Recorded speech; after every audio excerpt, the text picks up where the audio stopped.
കോടതിയുടെ ഉത്തരവുകൾ അനുസരിക്കുന്ന ഒരു സ്വഭാവമാണ് കോൺഗ്രസിനും യു ഡി എഫിനൊക്കെ ഉള്ളത്. പക്ഷെ ഇപ്പോൾ ഈ ശബരിമല വിഷയത്തിൽ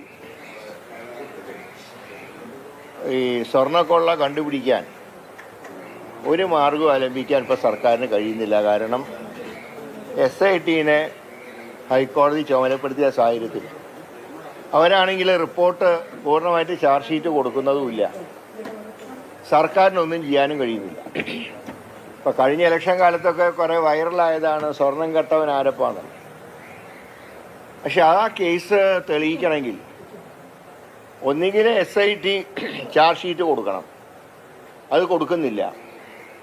കോടതി ഇത്ര ദിവസത്തിനകം ചാർജ് ഷീറ്റ് തരാൻ ആവശ്യപ്പെടുകയെങ്കിലും ചെയ്യണം, അതും ചെയ്യാത്തൊരു സാഹചര്യത്തിൽ ഇനി ചാർജ് ഷീറ്റ് കൊടുത്ത് മറ്റൊരു അന്വേഷണത്തിലേക്ക് പോകുമ്പോഴേക്കും പ്രതികൾ രക്ഷപ്പെടാനുള്ള സാധ്യതകൾ